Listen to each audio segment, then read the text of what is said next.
Old people smell like mothballs and desperation. The words floated up from the garden below my study window, slicing through the warm summer afternoon and into my heart. The laughter that followed was equally painful, young, carefree, and cruelly dismissive. My own flesh and blood, my grandchildren, huddled together on the terrace I'd built for them, mocking the very person who'd given them everything. Before we jump back in, tell us where you're tuning in from, and if this story touches you, make sure you're subscribed, because tomorrow I've saved something extra special for you. I'm Rosalind Everly Blackwood, 72 years old, former ED, Chief Justice of the Northeastern Circuit Court, and apparently, according to my grandchildren, I smell like death warmed over. I sat frozen at my antique mahogany desk, the estate paperwork I'd been reviewing suddenly forgotten as their conversation continued below, unaware of my open window just above them. "God, when she hugged me, I almost gagged," said Juniper, my eldest granddaughter, the same girl whose law school tuition I paid in full. "That perfume she wears is from, like, the Great Depression or something." "It's not just the perfume," replied my grandson Thorne, whose voice had the unmistakable lazy drawl of someone who'd been drinking my imported whiskey. "It's that old person smell, like it's in her skin or something. Biological warfare." More laughter. I felt a hot flush of shame rise up my neck, followed by anger so intense my hands trembled as I reached for my reading glasses. "Well, we only have to pretend to care for one more weekend," said my youngest granddaughter, Laurel. "Then we're back to our regular lives, and old Granny Justice can go back to talking to her dead husband's portrait and not bother us until Christmas." "If she even makes it to Christmas," said Juniper with a snort. "She'll outlive us all out of spite," said Thorne. "But at least we know it'll be worth it in the end. Dad says her estate is worth millions, and the trust fund is ironclad."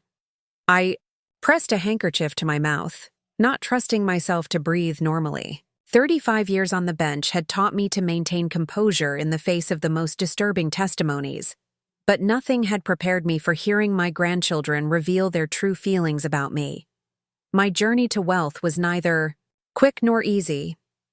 I was born in the coal mining town of Everton Ridge, where my father worked the deep tunnels and my mother took in laundry from the mining executives' families. Our home was a 2-room cabin with no indoor plumbing until I was 12. My earliest memories are tinged with the scent of lye soap and the perpetual coal dust that seemed to settle on every surface, no matter how often we cleaned. Education was my salvation. I studied by oil lamp after finishing my chores, determined to create a different life. When most girls in my town were planning weddings, I was planning escape routes. I won a scholarship to Westlake College for Women, becoming the first person in my family to continue education beyond the 8th grade. Law school followed, though the dean suggested on my first day that I'd be taking a man's place and should reconsider my choices. I graduated second in my class, the only woman among 73 men. My first job offer came with the stipulation that I wouldn't expect to try cases. They needed someone to handle research and paperwork. I declined and started my own practice instead. I met Harrison Blackwood when he brought a civil rights case to my door after 5 other attorneys turned him away. He was representing a group of black miners who had been systematically denied safer working conditions. Harrison's passion for justice matched my own, and within a year, we were married and partners in more ways than one. Our practice grew as we took on cases others deemed too controversial or difficult. We represented workers against powerful corporations, women facing discrimination, and communities fighting environmental destruction. We won more than we lost, made powerful enemies, and lifelong friends. When Harrison was appointed to the federal bench, I continued our practice alone until I, too, was called to judicial service. Our children, Eleanor and James, grew up in the courthouse almost as much as at home. They watched us work 14-hour days, saw the threats that occasionally came with challenging power, and learned early that wealth wasn't our goal. Justice was. The money came later, through careful investments and Harrison's family estate that had once seemed like an afterthought. Eleanor married a surgeon, Lawrence, and they had Juniper and Laurel. James married an artist, Vivian, and they had Thorne. My grandchildren grew up with privileges I could hardly have imagined in my Coal Town childhood. Private schools, summer camps, international vacations, and the certainty that college would be paid for without question. Harrison and I established trust funds for each grandchild when they were born. We structured them carefully, with quarterly distributions beginning at age 25 and full access at 35. The amounts would ensure they never faced true hardship, while hopefully not destroying their ambition or work ethic. We weren't naive. We'd seen wealth corrupt too many families to create trust funds without safeguards. After Harrison died 5 years ago, I threw myself into philanthropy and mentoring young attorneys, particularly women and those from disadvantaged backgrounds. I established scholarships, funded legal clinics, and continued to live in our home, Blackwood Manor, where we'd hosted dignitaries, activists, and scholars over our 50-year marriage. I invited my grandchildren to stay with me for a month each summer, partly to maintain our connection, and partly because both Eleanor and James had begun to hint that the 20-room historic home was too much for me to manage alone. I suspected they were more concerned about property values than my welfare, but I refused to downsize from the home Harrison and I had lovingly restored over decades. This summer's visit was the first time all 3 grandchildren had coordinated their schedules to be here simultaneously since Harrison's funeral. Juniper, now 27 and an associate at a prestigious law firm, had been the most difficult to pin down. Thorne, 25 and ostensibly working on a novel no one had seen, had the most flexible schedule but the least interest. Laurel, 23 and just graduated from business school, had agreed immediately, which should have been my first clue that something was different. They arrived yesterday in Laurel's new convertible, bringing the chaotic energy of youth into my quiet home. Mrs. Hudson, my housekeeper of 30 years, had prepared their favorite meals and turned down their childhood bedrooms. I'd spent days ensuring everything would be perfect, even having Mr. Finch, the gardener, plant fresh lavender in the garden beds because Juniper had once mentioned liking the scent. Our reunion dinner had been pleasant enough, though I noticed how they checked their phones beneath the table and exchanged glances when I mentioned potential activities for their stay. Thorne had excused himself early, claiming fatigue from the drive, though I later heard him leave the house around 11. He returned at dawn, stumbling on the front steps loudly enough to wake me. And now, not even 24 hours into their visit, I was confronted with the truth. They didn't love me. They barely tolerated me. The relationship I thought we had, complicated by distance perhaps, but fundamentally sound, was a performance, a calculation, a waiting game with my death as the finish line and my money as the prize. I sat at my desk long after they moved. From the terrace to the pool, their conversation shifting to vacation plans and workplace gossip. I removed my reading glasses and looked around my study, at the photographs of Harrison and me receiving various honors, at our children's wedding. Portraits, at the framed finger paintings my grandchildren had made me years ago. Had it all been transactional? Had the finger paintings been prompted by parents who knew where the inheritance would come from? Had the thank you notes for birthday checks and graduation gifts been written under duress, with eye rolls and sighs? My hand moved to the estate planning documents I'd been reviewing when I overheard them. I was making minor adjustments to charitable contributions, ensuring my former clerk's daughter's education would be covered, updating provisions for Mrs. Hudson's retirement. I hadn't planned to make substantial changes to the grandchildren's trusts until now. I opened my laptop and sent an urgent message to Reginald Hargrove, my attorney of 30 years. Need to meet today. Trust amendments. Urgent. His response came within minutes. Can be at your home by 4 p.m. Everything all right? Fine, I replied. Just need to correct an oversight. I spent the next hour in deep thought, occasionally gazing out the window at my grandchildren lounging by the pool, mimosas in hand at barely noon. They looked so carefree, so entitled.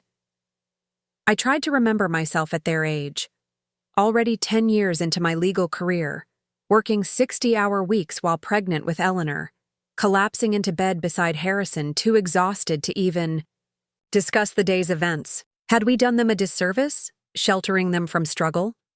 Had our attempt to give them advantages we never had instead robbed them of the character-building hardships that shaped us? Or were they simply self-absorbed in the way many young people are, unaware of how their careless words could wound? It didn't matter. Preparing and narrating this story took us a lot of time, so if you are enjoying it, subscribe to our channel. It means a lot to us. Now back to the story.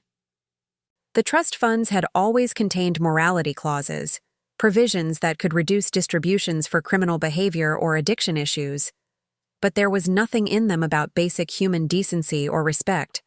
That had been our mistake. I pulled the antique bell rope beside my desk, summoning Mrs. Hudson. When she appeared at my study door, her face showed immediate concern. In 30 years, I had rarely used the bell system that came with the historic home. "Are you unwell, Justice Blackwood?" she asked, using the title she had never abandoned despite my retirement. "I'm fine, Ida," I said, using her first name, as I did only in our most private conversations. "But I need your help with something delicate." I explained what I'd overheard and what I planned to do. Mrs. Hudson's expression shifted from shock to a tight-lipped anger I'd rarely seen. "Those ungrateful," she began, then caught herself. "Forgive me, ma'am. That's not my place." "It's exactly your place," I said. "You've been more family to me these 30 years than those children lounging by the pool, which is partly why I need your help now." I outlined my plan. Mrs. Hudson listened carefully, occasionally nodding or offering refinements. When I finished, she straightened her shoulders in the way she did when tackling a particularly challenging household task. "I'll see to the arrangements," she said. "And Justice Blackwood? For what it's worth, you smell like lavender and sandalwood. Always have." A laugh escaped me, unexpected and slightly watery. "Thank you, Ida. That's oddly comforting to know." After she left, I turned back to my computer and began drafting a new trust amendment. My legal mind, honed by decades of precise language and anticipating countermoves, worked quickly and efficiently. By the time Reginald arrived, I had a complete first draft ready for his review. "This is substantial," he said after reading it through twice. "May I ask what prompted such a significant change?" "Let's just say I've received new information about my beneficiaries' characters," I replied. "Is it legally sound?" Reginald tapped his fingers on the document, a habit from our earliest days working together. "It's sound, but it will be controversial. They could contest it after your death, claim undue influence or diminished capacity. Which is why we'll do this properly. I want a full cognitive assessment done next week. Schedule it with Dr. Winters. I want the signing videotaped with multiple witnesses, including non-beneficiaries. And I want a letter explaining my reasoning placed in your vault, to be opened only if there's a contest." He raised his eyebrows. "You're expecting a fight." "I'm ensuring they don't have grounds for one," I corrected. "You know me better than to think I'd leave loose ends." Reginald nodded slowly. "What about Eleanor and James? How do you think they'll react?" I hadn't allowed myself to think too deeply about my children's response. Would they be angry on their children's behalf? Or would they understand that this was ultimately about values, not punishment? "They raised these young adults," I said finally. "They bear some responsibility for the outcome. But this doesn't affect them directly. Their inheritances remain unchanged." "Very well," Reginald said. "I'll have this redrafted with proper legal language by tomorrow. We can execute it before I leave." "No," I said. "I want it done tonight. The grandchildren are already planning an evening out. They'll leave around 7. Come back at 8 with the notary and witnesses."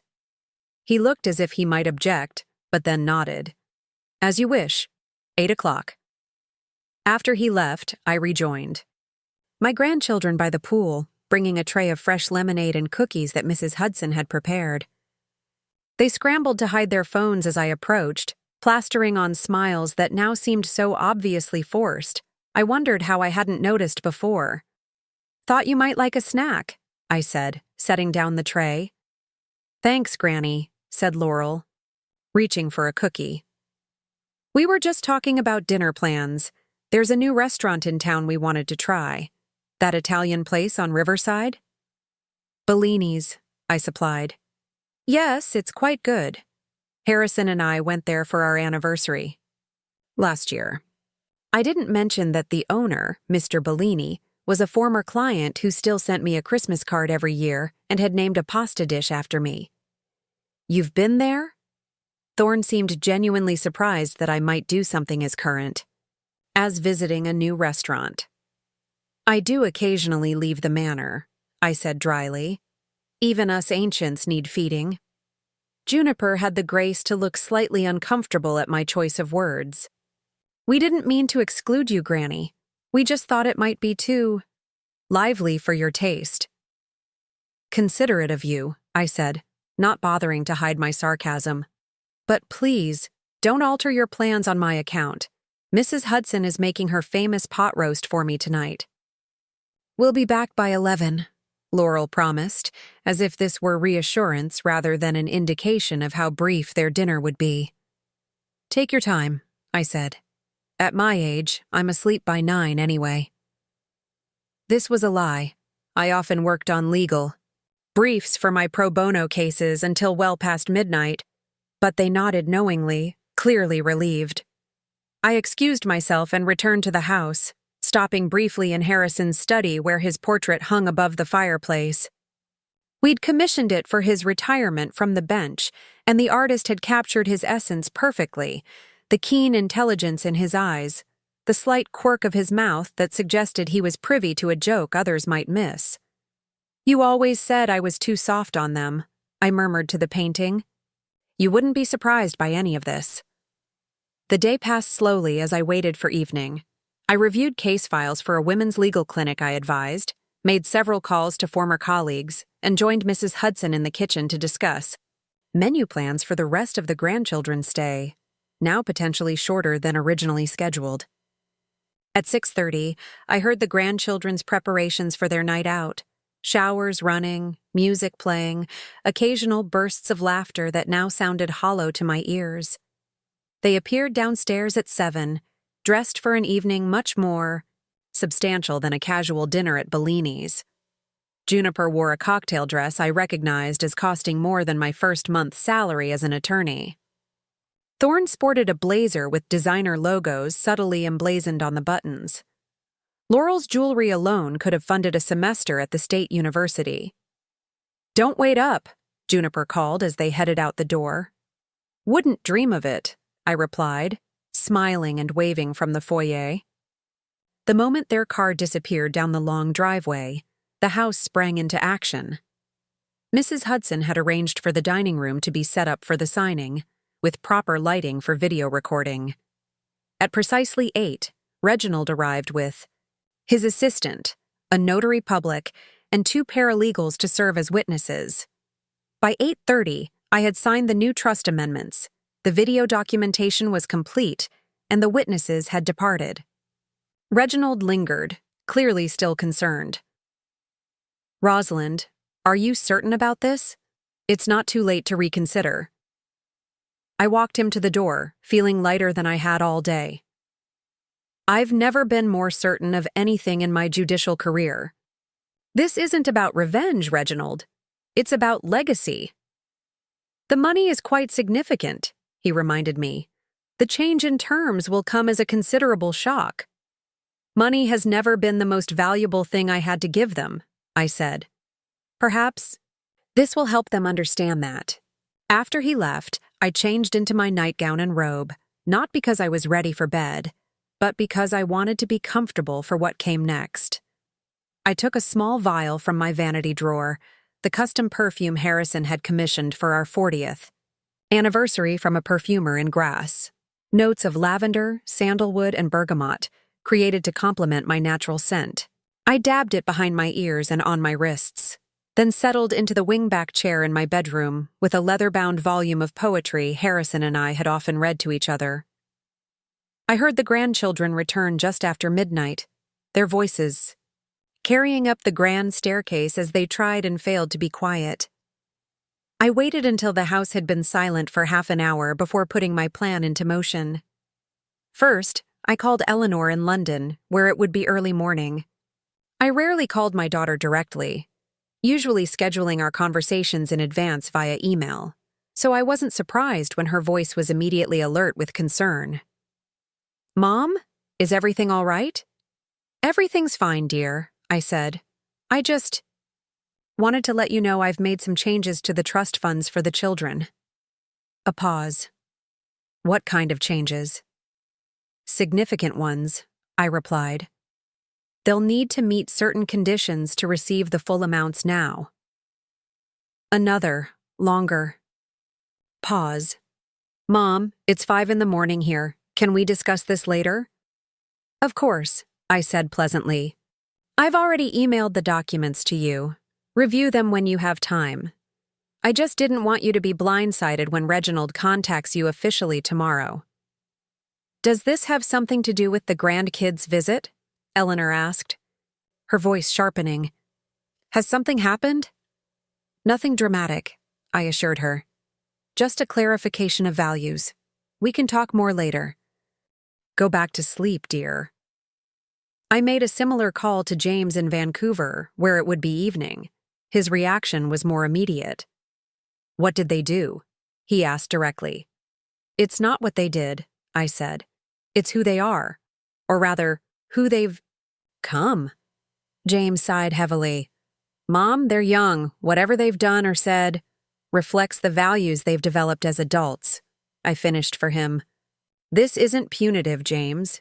It's corrective." After hanging up with my son, I moved to the final phase of my evening plan. I walked quietly down the hallway to the guest wing where my grandchildren were sleeping. Outside each door, I placed an envelope with their name handwritten in my distinctive judicial script, the same handwriting that had signed countless opinions affecting thousands of lives. Inside each envelope was an identical note. "I've heard what you truly think of me. Not just today, but in your actions for years now. Tonight, I changed the terms of your trust funds. You'll each still receive your quarterly stipend, but the full distribution at 35 is now conditional. If you're interested in the new terms, join me for breakfast at 9 a.m. If not, your rooms should be vacated by noon. Either way, I suggest you consider what values you want to guide your life beyond my death and the money you've been waiting for.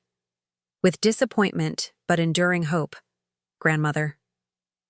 I slipped each envelope under their respective doors and returned to my room. Finally, ready for sleep.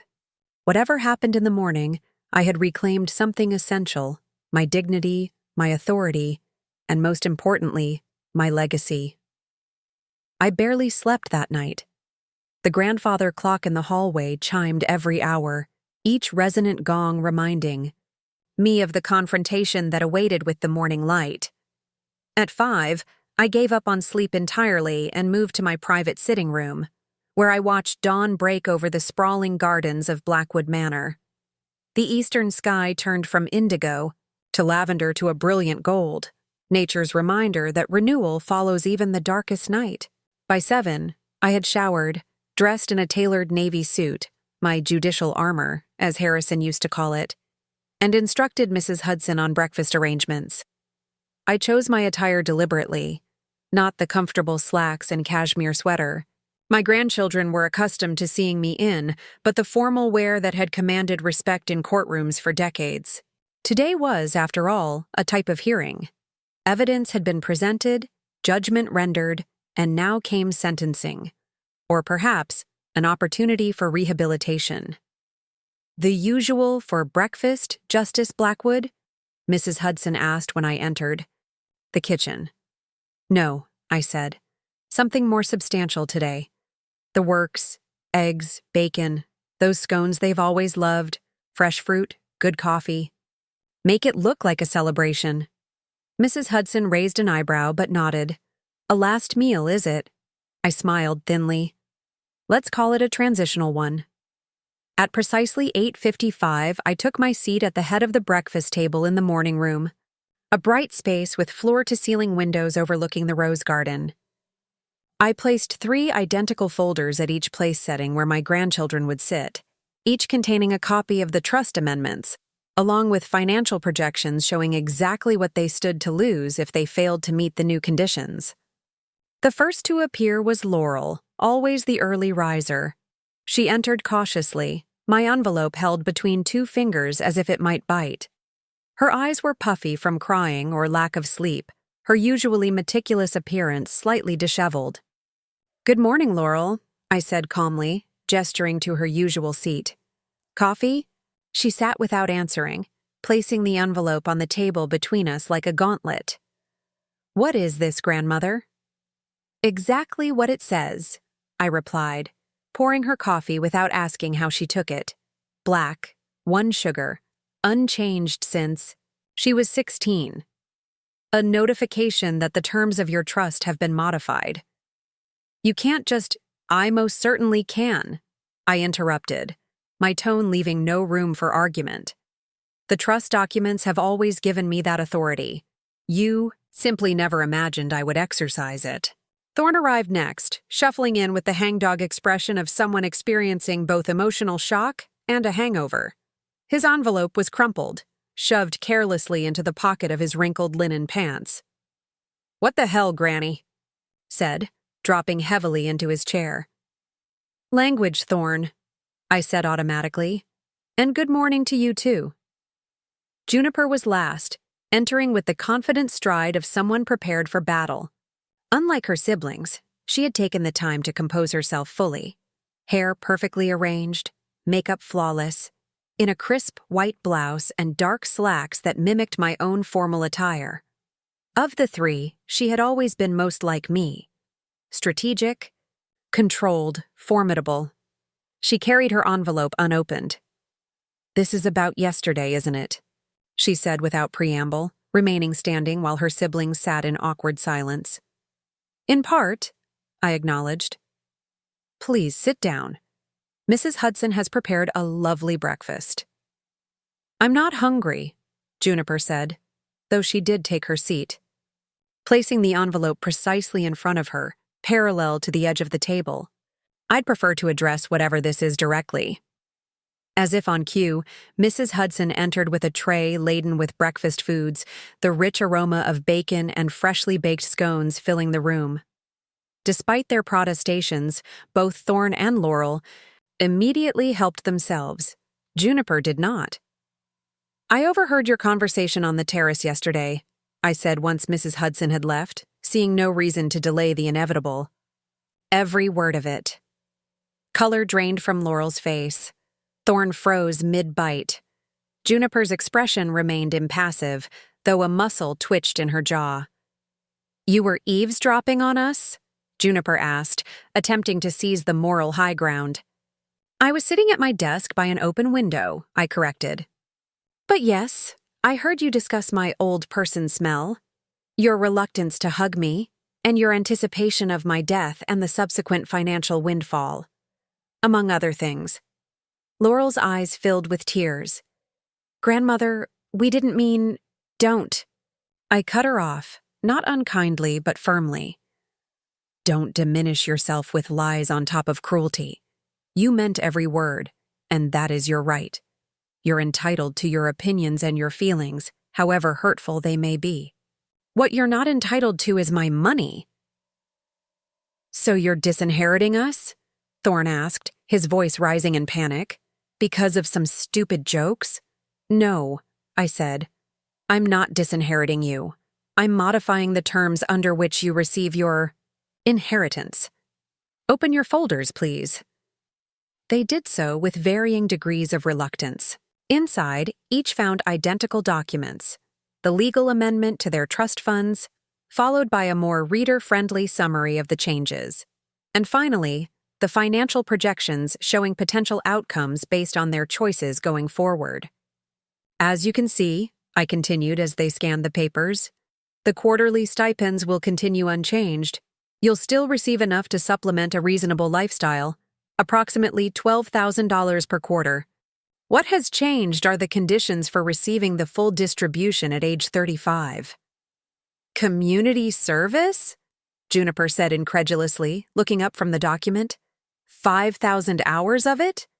Spread over the next 8 to 12? Years, depending on your current age, I confirmed. That's approximately 10 hours per week, hardly unreasonable. And we have to work full-time jobs for at least 7 of those years? Thorne looked as if I'd suggested he swim across the Atlantic. With performance evaluations? Yes, in fields of your choosing naturally. The evaluations are simply to confirm you're actually working, not merely occupying a desk purchased by family connections. We have to live on a restricted budget and document our expenses. Laurel's voice cracked. With financial counseling sessions? Monthly sessions for the first year, quarterly thereafter, I nodded. You'll be given a reasonable budget, based on average income for your age and location, plus your stipend. The goal is to teach financial responsibility, not impose hardship. This is insane, Juniper said, closing her folder with a snap. It's controlling and manipulative. It's punishment for a private conversation you weren't meant to hear. Is that your legal opinion, counselor? I asked mildly. You know, it's not, she replied, flushing. I haven't practiced long enough to specialize in trust law. Well, allow me to offer mine, after 45 years in the legal profession, I said. These amendments are entirely legal, properly executed, witnessed and documented. They cannot be contested on grounds of mental capacity, as I've already arranged for cognitive testing to be conducted next week. They cannot be contested on grounds of undue influence, as the witnesses were independent and the signing was videotaped. And they cannot be contested on the basis of their content, as the original trust documents explicitly granted me the authority to modify terms. I paused, allowing this to sink in before continuing. But more importantly, these changes aren't punitive, they're corrective. I'm not taking away your inheritance because you hurt my feelings. I'm restructuring it because you've revealed a fundamental character flaw that money would only exacerbate. Character flaw? Thorne repeated indignantly. Because we made some stupid jokes? No, I said. Because you see people, not just me, but everyone, as means to ends rather than as human beings worthy of dignity and respect, regardless of what they can provide you. That worldview will poison every relationship you ever have, and giving you unfettered access to millions would only reinforce it. An uncomfortable silence fell over the table. Mrs. Hudson returned to refill coffee cups, her expression carefully, neutral though I caught the slight nod of approval she gave me when the grandchildren weren't looking. So what now? Laurel finally asked, her voice small. We just have to do all this stuff, or lose everything. Not everything, I corrected. As I said, the quarterly stipends continue regardless. You won't be destitute. But the principal, sums will be redirected to charitable foundations if you choose not to meet the conditions. And if we contest the changes? Juniper asked, the lawyer in her already seeking loopholes. You're welcome to try, I said. The legal expenses would come from your stipends, not the principal, and based on my assessment, you would not prevail. But more importantly, any contest would trigger an immediate redirection of the principal to the backup charitable beneficiaries. You'd be spending your own money to ensure you definitely receive nothing. Thorne pushed away from the table abruptly, his chair scraping loudly against the hardwood floor. This is bull! He caught himself, glancing at my raised eyebrow. This is unfair. You're trying to control our lives from beyond the grave. On the contrary, I replied calmly, I'm trying to ensure you have the tools to live your lives well while I'm still here to see it. The conditions expire when you're 35, hardly beyond the grave given actuarial tables for someone my age. So we have no choice, Juniper said flatly. You have exactly the choices all of us have in life, I said. You can work for what you want, or you can decide it's not worth the effort and pursue something else. That's not punishment. That's, reality. Reality for people who weren't promised millions since birth, Thorne muttered. And therein lies the problem, I said softly. You came to see something that was intended as a gift, as my and your grandfather's expression of love and desire for your security, as an entitlement. Something owed to you simply for existing. That mindset would destroy you long before the money ran out. I rose from my chair, signaling that the conversation was drawing to a close. You don't need to decide this moment. Take the day to review the documents fully. Consider what you value more, easy money or your integrity and independence. I'll be in my study if you have questions, but the terms are non-negotiable. I left them sitting in stunned silence, their breakfasts largely untouched except for Thorne's stress eating of 3 scones. As I walked away, I heard Juniper hiss, "Did either of you check if your rooms were bugged too? God knows what else," she heard. I smiled to myself, knowing they would be searching their rooms for listening devices for hours. Sometimes a little paranoia was educational in itself. In my study, I found a fresh pot of tea waiting, along with a plate of Mrs. Hudson's shortbread cookies, her silent way of showing solidarity. I settled into my chair and picked up the legal brief I'd been reviewing yesterday before the overheard conversation had changed everything. Life, after all, continued. The morning passed quietly. I half expected an immediate exodus, slamming doors and squealing tires as my grandchildren fled the scene of their humiliation. Instead, an uneasy silence hung over the manor, occasionally, broken by hushed but heated conversations from the garden or library, quickly silenced whenever I appeared. Around noon, there was a soft knock at my study door. I looked up to find Laurel hovering in the doorway, her expression uncertain. "May I come in, grandmother?" "Of course," I said, gesturing to the chair across from my desk. "Have you made your decision already?" Laurel sat, fidgeting with the charm bracelet I'd given her for her 16th birthday. "Not exactly. I wanted to say I'm sorry. What I said was cruel and thoughtless." I studied her carefully, trying to determine if this was genuine remorse or calculated damage control. With Laurel, the youngest and most emotionally expressive of my grandchildren, it was often difficult to tell where authentic feeling ended and performance began. "Thank you for the apology," I said neutrally. "May I ask what prompted it?" She looked down at her hands. "I've been thinking about what you said about seeing people as means to ends, and I realized that's exactly what we were doing. We weren't seeing you as our grandmother, as a person with feelings. We were seeing you as a bank account with an expiration date." She winced at her own words.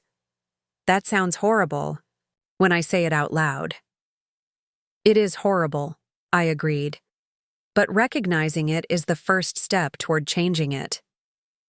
"The thing is," Laurel continued hesitantly, "I'm not even sure when it happened. When we were kids, we loved coming here. Remember how you used to let us help you in the garden? Or when Grandpa would read to us in the library? When did we stop seeing that and start just seeing the money?" I felt a small crack in the armor I'd wrapped around my heart since yesterday. "I've been wondering the same thing. Mom and Dad, they talk about your estate all the time," Laurel admitted, picking at a loose thread on her sleeve. "Not maliciously, exactly, just matter-of-factly. When Mom's gone, we'll need to decide what to do with the house. The trusts will mature when the kids are 35. Like it's just administrative details to be managed." I nodded, unsurprised but still disappointed. And that shaped how you viewed your relationship with me. I guess so, Laurel said. But that doesn't excuse what I said, or how I've been acting. She looked up, meeting my eyes directly for the first time. I don't want to be that person, grandmother. The kind who measures relationships by what I can get from them. Then don't be, I said simply. Is that why you changed the trusts? To force us to be better people? I considered this carefully. Not to force you, no. To create conditions that might guide you toward becoming the people I believe you can be. People your grandfather would have been proud of. Laurel was quiet for a moment, twisting her bracelet around her wrist. Do you think Grandpa would have been disappointed in us? In who we've become? The question caught me off guard with its vulnerability. Your grandfather had very high standards, I said carefully. For himself, for me, for your parents. He expected people to live up to their potential. But he was also deeply compassionate about human frailty. That's not really an answer, Laurel said with a small smile. No, it's not, I agreed. The truth is, I don't know what he would think. I know he would be hurt by what I heard yesterday. But I also know he believed in redemption, in the capacity for people to recognize their mistakes and grow from them. Like I'm trying to do now. Perhaps, I said, still unwilling to make this too easy. Time will tell if this is a momentary reaction to consequences or a genuine change of heart. Laurel nodded, accepting this. Juniper and Thorne are furious, you know. Juniper's already researching ways to contest the changes. I expected as much, I said. Your sister has always been tenacious. She says you're using your knowledge of the law to manipulate us, that it's a form of elder abuse in reverse. I couldn't help but laugh at that. I'd be fascinated to see her argue that position before the court. Creative, I'll give her that. Laurel's expression grew serious again. I think I want to try. To meet the conditions, I mean. Not just for the money, but because maybe I need this. Structure, purpose, something beyond just waiting for an inheritance. I felt a flutter of hope, quickly tempered by caution. I'm glad to hear that. But remember, this isn't something you can fake your way through. The community service organizations will require consistent commitment. The employers will expect actual work. The financial counselors will need genuine engagement. I know, Laurel said. It's scary, actually. I've never really had to persist at anything difficult before. Everything's always been arranged for me. That's precisely the problem these changes are meant to address, I said. Life isn't arranged. It's earned, day by day, choice by choice. Laurel stood, smoothing her skirt with nervous hands. Will you help me? If I decide to do this, I wouldn't even know where to start with finding the right community service organization or how to budget properly. I felt something shift between us. A tentative bridge forming over the chasm yesterday's revelations had opened. Yes, I said. I will help you, but not by doing it for you. I understand, she said. She hesitated, then moved around the desk and bent to kiss my cheek. The first spontaneous affection she'd shown me in years. I really am sorry, grandmother, about what I said, about the person I've been becoming. After she left, I sat motionless, my hand drifting to my cheek where she'd kissed me. Was this progress, or simply the most effective manipulation yet? Time would tell, but the judge in me, the woman who had spent decades evaluating testimony and character, wanted to believe it was genuine. The afternoon brought another visitor to my study. Thorne, looking considerably less contrite than his younger sister. He sprawled in the visitor's chair without invitation, his posture deliberately casual, though his eyes betrayed his tension. So Laurel's drinking the Kool-Aid, he said without preamble. I believe she's considering her options thoughtfully, I replied. As I hope you are as well. Thorne snorted. My options are pretty clear. Jump through hoops for the next decade or kiss millions goodbye. Not much to consider. If that's how you see it, perhaps the money isn't right for you at this time, I said. He leaned forward, dropping the pretense of casualness. Let's cut the crap, Granny. This is about control. You're pissed we don't worship the ground you. Walk on, so you're using the only leverage you have. Money. An interesting theory, I said calmly. Tell me, Thorne, what exactly have you done with your life thus far that would warrant worship? Or even basic respect? He flinched as if I'd slapped him. That's not fair. Isn't it? You've had every advantage. The best schools, financial support, family connections. Yet, at 25, what have you accomplished? Your novel remains theoretical. Your employment history is spotty at best. Your relationships seem primarily transactional. So I ask again, on what basis should I or anyone else respect you beyond the basic dignity afforded to all human beings? You don't know anything about my life, he muttered, though the fight was draining from his voice. I know you charged $30,000 to your credit card last year for nightclubs and designer clothes, I said. I know you've started and abandoned 4 different career paths in 3 years. I know you told people at the Williams wedding that you were just waiting for your grandmother to kick it, so you could really start living. His head snapped up, genuine shock in his eyes. How did you— I may be old, Thorne, but I'm not isolated. I have friends, many of whom have grandchildren who move in the same social circles you do. People talk, especially about spectacular displays of entitlement and disrespect. Thorne slumped in his chair, the facade of indifference finally crumbling. So what am I supposed to do? Pretend to be someone I'm not for a decade just to get what's rightfully mine? Nothing is rightfully yours except what you earn, I said. And I'm not asking you to pretend. I'm asking you to become someone worthy of the opportunities you've been given, someone your grandfather would recognize as his descendant. At the mention of Harrison, something flickered in Thorne's eyes, a shadow of genuine emotion. Of all the grandchildren, he had been closest to Harrison, spending hours in his grandfather's workshop learning to carve wood and restore antique furniture. That connection had been real, unlike the performance of affection he'd been giving me for years. Grandpa would have understood me, he said, his voice catching slightly. He wouldn't have judged me like this. Your grandfather believed in standards, Thorne, in responsibility, in using privilege to serve others, not just yourself. He would have been profoundly disappointed by who you've become. Thorne stood, abruptly, sending his chair skidding backward. You don't get to tell me what he would have thought. You don't know everything despite what you think.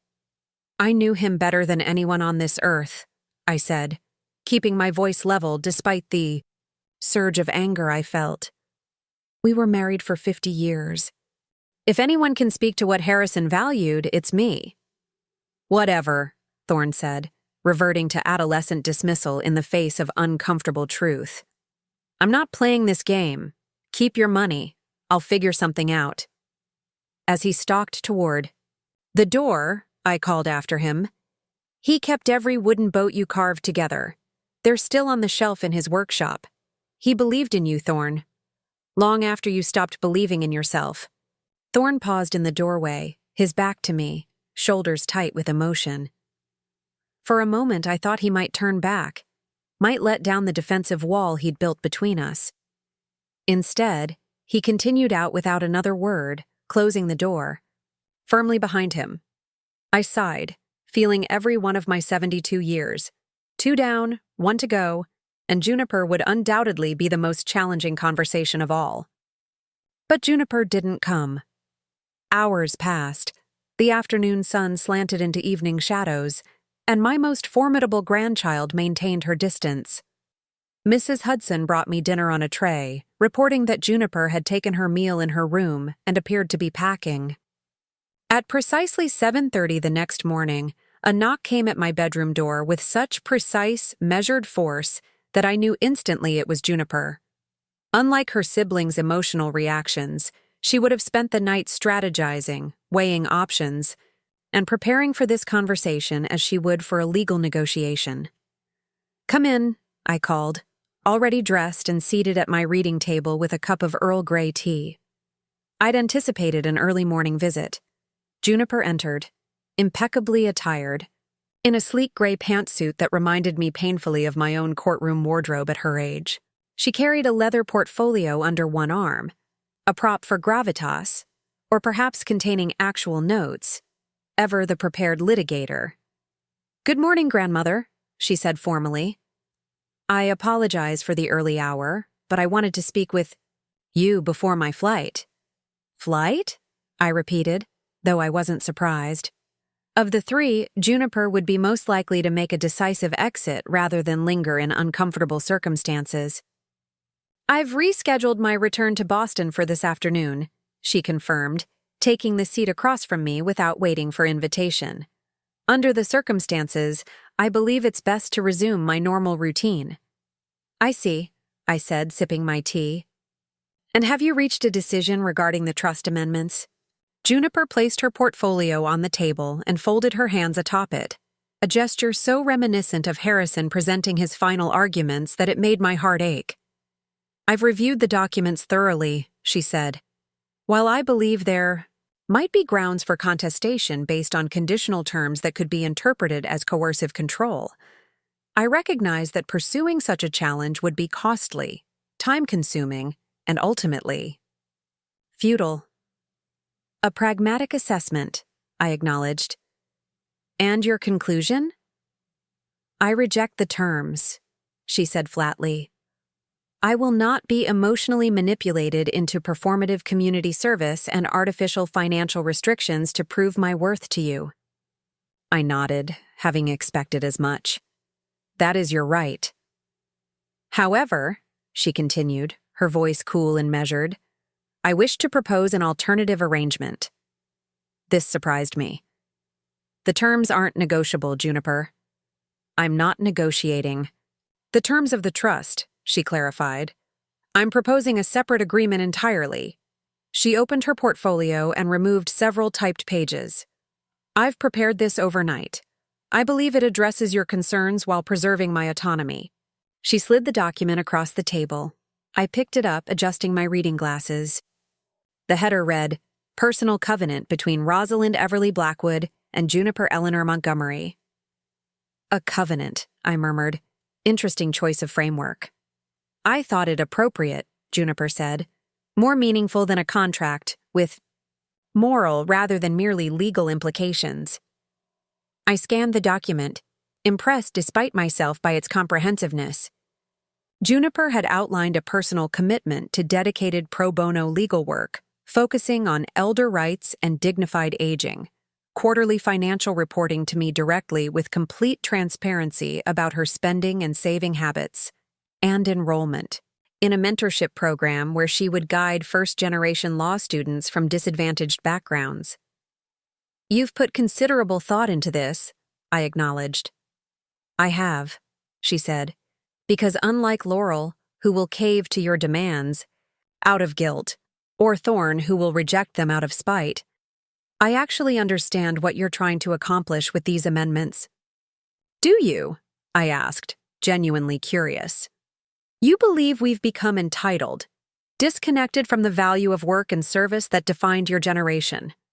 You're using the trust as leverage to instill those values before we have access to wealth that might reinforce our worst tendencies." She paused. "Am I close?" "Remarkably so," I admitted. "Though I would add that my concern isn't generational value differences, it's character. Money doesn't create character flaws, it reveals and amplifies them. And mockery of a grandmother's perceived physical attributes indicates a significant character flaw," Juniper stated matter-of-factly. "I accept that assessment. What I don't accept is your prescribed remedy." I set the covenant aside. "Why not?" "Because it treats us all identically, as if the same approach would be effective for three very different people." Her voice took on a slight edge. Laurel needs structure and guidance. She's drifted her entire life, trying to please everyone while developing no core identity of her own. Thorne needs accountability and purpose. He's wasted his potential because no one has ever truly expected anything from him. And you? I prompted when she paused. I need autonomy, she said simply. I've worked hard to get where I am. I graduated top of my class at Harvard Law. I'm on track for partnership at one of Boston's most prestigious firms. I've never depended on the family name or connections. In fact, I've deliberately kept my relationship to you quiet to ensure my achievements are recognized as my own. A faint smile tugged at my lips. I know. Your mother was quite put out when you asked us not to attend your law school graduation. It wasn't personal, Juniper said stiffly. It felt personal, I countered, just as your comments about my old person smell felt personal. She had the grace to flush slightly. That was inexcusable. Said for Thorne's benefit more than anything. He responds to cruelty with approval. It's a dynamic we developed in childhood. I'm not proud of it. Yet you said it, I pressed. Why? Juniper's carefully maintained composure cracked slightly. Because sometimes I resent you, she admitted, the words seeming to surprise even her. Your shadow has loomed over my entire life. Your grandmother was the youngest female judge ever appointed to the circuit. Your grandmother argued before the Supreme Court 3 times. Your grandmother changed state law with her opinions on privacy rights. Do you have any idea what it's like trying to build a legal career with Rosalind Blackwood as your grandmother? I sat back, genuinely taken aback. I never considered my achievements would be a burden to you. They're not a burden, she said quickly. They're an impossibility. No matter what I accomplish, it will never measure up to your legacy. So, yes, sometimes I say cruel things. Sometimes I want to diminish you, to make you human-sized instead of legendary. It's petty and small and beneath me, but it's honest. The silence that followed her confession stretched between us, heavy with decades of unspoken expectations and resentments. I studied my granddaughter's face, the determined set of her jaw, so like Harrison's, the vulnerability in her eyes, that she was working hard to conceal. Thank you for your honesty, I said finally. It's the first real truth you've spoken to me in years. You're welcome, she said, the formality returning like armor being locked back into place. Now, regarding my covenant proposal, I accept it, I interrupted. She blinked, clearly surprised. You do? With 2 conditions, I qualified. First, your quarterly reports will include not just financial transparency, but personal reflection, an assessment of how your choices align with your values, not just your bank balance. She considered this briefly. Acceptable. And the second condition? You will visit me alone for 1 weekend every quarter, not for family obligations or holidays.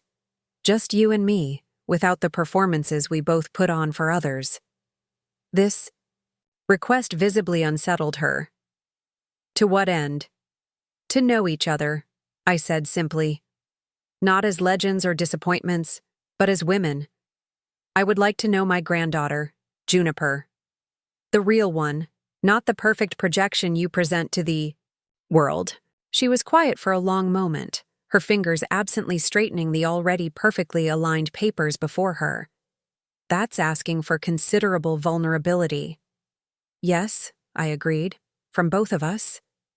Another silence, this one contemplative, rather than tense. Finally, she nodded once, decisively. I accept your conditions.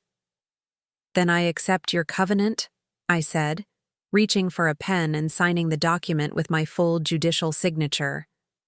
I slid it back to her, and she added her own name beneath mine, her handwriting precise and controlled. I'll have this notarized and send you a copy, she said, slipping the document back into her portfolio. And I'll have Reginald prepare an amendment to your specific trust reflecting our agreement, I replied. She stood, straightening her already immaculate jacket. I should finish packing if I'm to make my flight. Of course. She turned to leave but paused at the door. For what it's worth, she said without turning back to face me, I don't actually think you smell like mothballs. A surprised laugh escaped me. What do I smell like then? She did turn then, the faintest smile softening her features. Like law books and garden roses. Like the chambers where you used to let me sit and color while you wrote opinions. Like home, I suppose. The door closed softly behind her before I could respond, leaving me with a curious lightness in my chest. It wasn't reconciliation. We had too much unsaid between us for that. But it was something equally valuable. A beginning. Mrs. Hudson appeared a short while later with fresh tea and an update on the household. Miss Juniper is indeed packing, Justice Blackwood. Mr. Thorne appears to still be sleeping, and Miss Laurel is in the garden with one of your gardening books of all things. Thank you, Ida, I said. Have there been any calls from my children? Yet? 3 from Mrs. Montgomery since 7 a.m., she confirmed, referring to Eleanor by her married name. And 2 from Mr. Blackwood. I informed them both that you were unavailable but would return their calls this afternoon. I nodded, grateful for the buffer Mrs. Hudson provided. Perfect. And please make arrangements for a car to take Juniper to the airport this afternoon. Already done, she assured me. And regarding the other matter you mentioned yesterday, yes, I said. Please proceed as discussed. The timing should work perfectly now. Mrs. Hudson smiled knowingly and withdrew, leaving me to contemplate the reactions of my remaining grandchildren.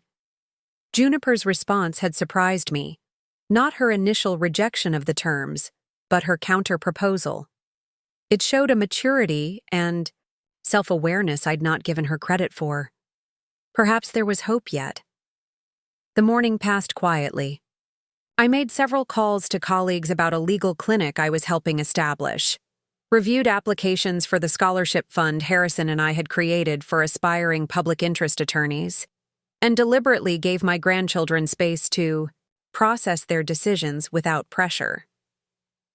Around noon, I made my way to the garden, not coincidentally choosing the path that would take me past the rose trellises where Laurel had stationed herself.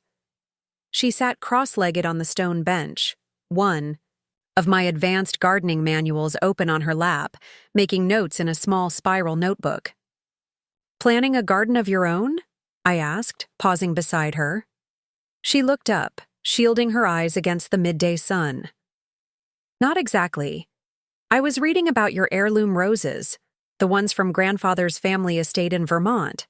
The book says they're nearly extinct in commercial cultivation. Yes, I said, surprised by her interest. The Hampshire crimson. They've fallen out of favor because they're difficult to propagate and have a shorter blooming season than modern hybrids. But they're important, Laurel said, gesturing to the deep red blooms climbing the trellis beside her. They're living history. Once they're gone forever.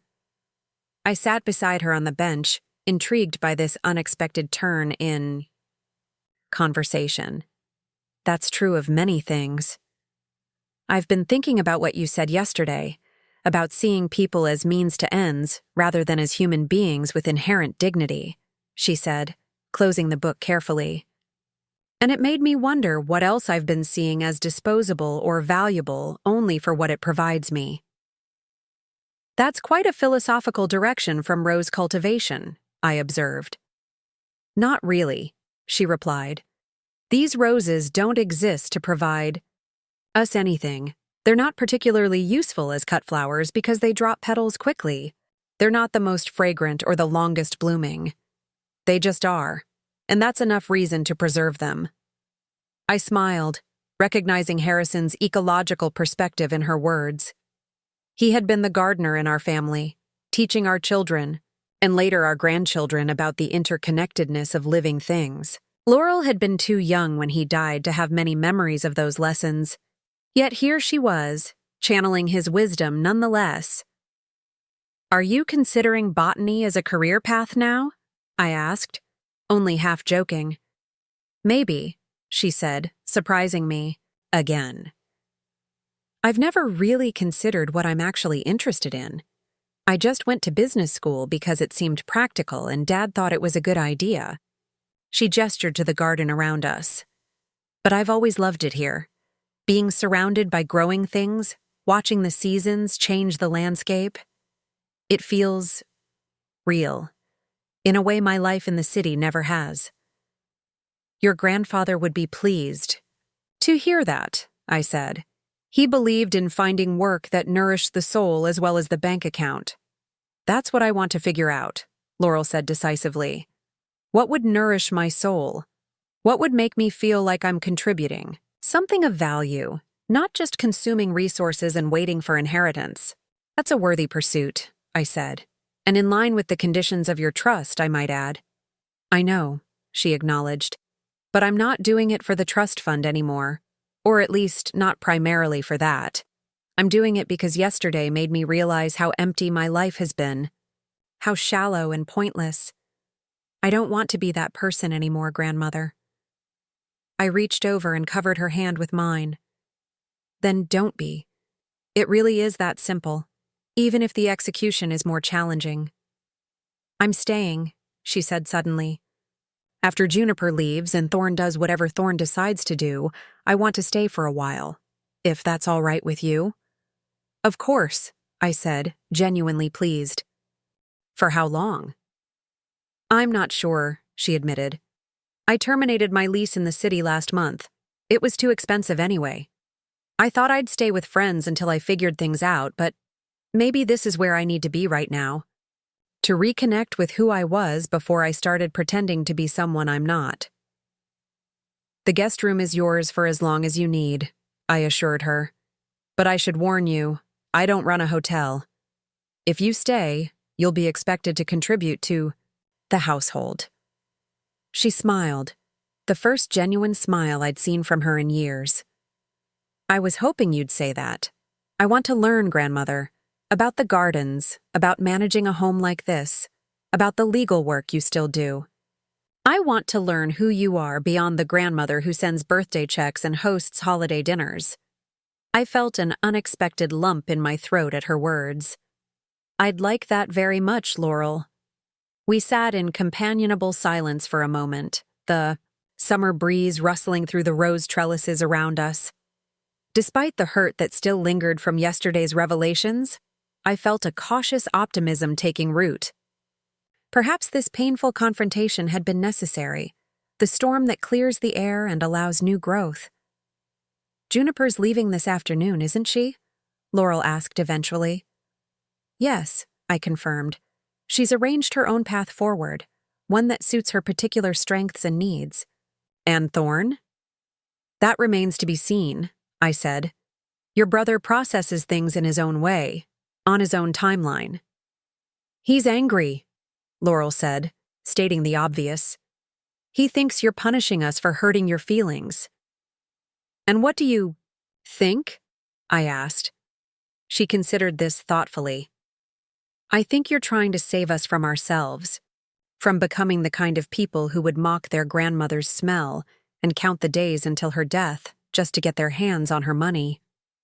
She looked down at the gardening book in her lap. The kind of people who would let these roses die out because they're not immediately useful or profitable. I squeezed her hand gently. Perception is a curious thing. What looks like punishment to one person might be protection to another. Our conversation was interrupted by the sound of breaking glass from the direction of the house, followed by Mrs. Hudson's voice raised in uncharacteristic alarm. Laurel and I exchanged concerned glances before hurrying up the garden path toward the commotion. We found a scene of chaos in the main hall. One of Harrison's antique Tiffany lamps lay shattered on the marble floor, its delicate stained glass scattered in jewel-toned shards across the entryway. Thorne stood swaying slightly, in the center of the destruction, a half-empty whiskey tumbler in one hand, his eyes glazed and unfocused. Mr. Thorne, please, Mrs. Hudson was saying, distress evident in her voice. Let me help you to your room. You're not well. I'm fine, Thorne slurred, taking another swig from his glass. Perfectly fine. Just saying goodbye to the family? Heirlooms. Since they're clearly more important than family. His gaze landed on me as I entered, and his expression hardened. Well, well. The honorable judge arrives to pass sentence. How many years for destroying a lamp, Your Honor? Will it cost me another $1 million from my trust fund? Thorne, I said, calmly assessing his condition. Drunk, certainly, but the slurring seemed exaggerated, performative. This was Thorne in one of his dramatic states, playing the role of the dissolute grandson to provoke a reaction. Let's discuss this when you're sober. Let's discuss it now, he countered, gesturing wildly with his glass, sloshing whiskey onto the floor. Let's discuss how you've manipulated and controlled this entire family with your money and your precious reputation. Let's discuss how nothing we ever do is good enough for the great Rosalind Blackwood.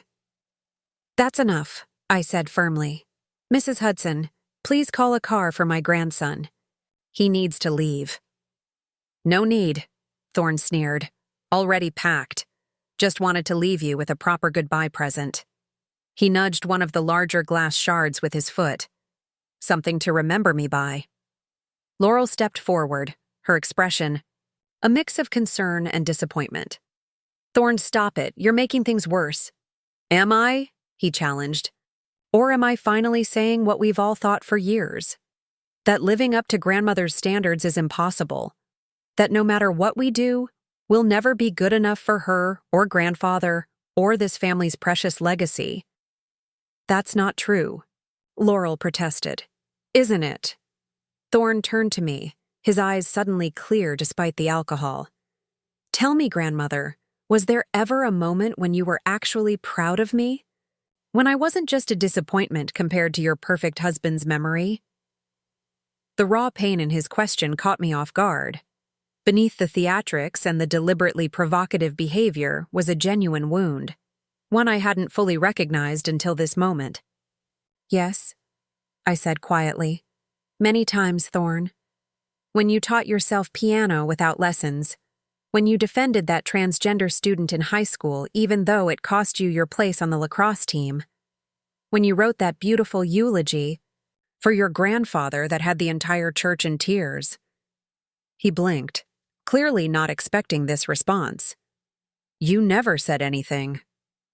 Perhaps that was my failure, I acknowledged. But pride doesn't always announce itself with fanfare. Sometimes it's quieter, a certainty that the person you're becoming is worthy of the opportunities you've been given. Well, consider this. My resignation from becoming that person, he said bitterly, though some of the fight had gone out of him. I'm done trying to live up to impossible standards. Keep your money. Keep your conditions. I'll make my own way. If that's your choice, I respect it, I said. But destroying family heirlooms won't change the fact that you're still part of this family, whether you reject the financial support or not. Some family, he muttered. One that turns on its own the moment they say something you don't like. No, I corrected. One that holds its members accountable when they reveal character flaws that need addressing. There's a difference. Mrs. Hudson cleared her throat softly. The car has arrived, Justice Blackwood. Thorne downed the last of his whiskey and set the glass on a side table with deliberate care that belied his apparent intoxication. Perfect timing. Goodbye, grandmother. Enjoy your quiet house with your perfect possessions and your moral superiority. This isn't goodbye, Thorne, I said. It's an intermission. When you're ready to have a real conversation about your future, without the dramatics or the performance, my door remains open. He snatched up his duffel bag from where he'd dropped it near the front door, stepping carefully around the scattered glass. Don't hold your breath. As he reached for the door handle, I added, I've had Reginald open a separate account for you. Enough for 6 months of modest living expenses while you figure out your next steps. Not from the trust, from my personal funds, no conditions attached. He froze, his back to me. Why would you do that when I've just destroyed a priceless family heirloom? Because that lamp can be repaired, I said simply. And so, I believe, can you? For a moment, he seemed on the verge of a different kind of response, something genuine beneath the practiced cynicism. Then he straightened his shoulders and pulled open the door. I won't thank you for it, he said, still facing away. I don't expect you to, I replied. But someday, I hope you'll understand why I did it. After he left, Mrs. Hudson efficiently began cleaning up the broken glass, waving away my offers to help. I've already contacted Mr. Finelli about the lamp, Justice Blackwood. He believes it can be fully restored. Apparently, it's not the first time one of these has met with an accident. Thank you, Ida, I said, wondering if she realized the parallel to my last words to Thorne. Some things, and some people, were worth the effort of restoration, no matter how broken they might appear. Laurel knelt beside Mrs. Hudson, carefully gathering the larger pieces of colored glass. Do you think he'll be okay? Eventually, I said. Thorne has always needed to make his mistakes at full volume, learning his lessons the hard way. But he has a good heart beneath all the posturing. He does, Laurel agreed. He just doesn't trust anyone to see it without rejecting him. I nodded, adding this insight to my understanding of my most troubled grandchild. 2 down, 1 settled, I murmured. Not the outcome I expected, but perhaps the one that was needed. By late afternoon, the manor had settled into an uneasy quiet. Juniper had departed for Boston with formal farewells and a promise to send me her first quarterly report within 30 days. Thorne was gone in a cloud of resentment and whiskey. Fumes, though I suspected his dramatic exit was more performance than genuine break. And Laurel had surprised me by not only staying but beginning to integrate herself into the household rhythms, helping Mrs. Hudson prepare dinner and discussing fall planting schedules with Mr. Finch. I retreated to Harrison's study, a room I rarely entered but felt drawn to today. Perhaps it was the confrontations with my grandchildren that made me seek his presence, or perhaps simply the need to ground myself in memories of a partnership that had weathered far greater storms than this family discord. The study remained exactly as Harrison had left it 5 years earlier, his leather chair still positioned at the perfect angle to catch the afternoon light, his legal volumes arranged by subject rather than author, a system that had driven me to distraction during our early years of practice. His collection of wooden boats carved with Thorne displayed proudly on the custom shelves he'd built himself. I ran my fingers over his desk, feeling the smooth indentation where decades of writing had worn a shallow groove in the mahogany.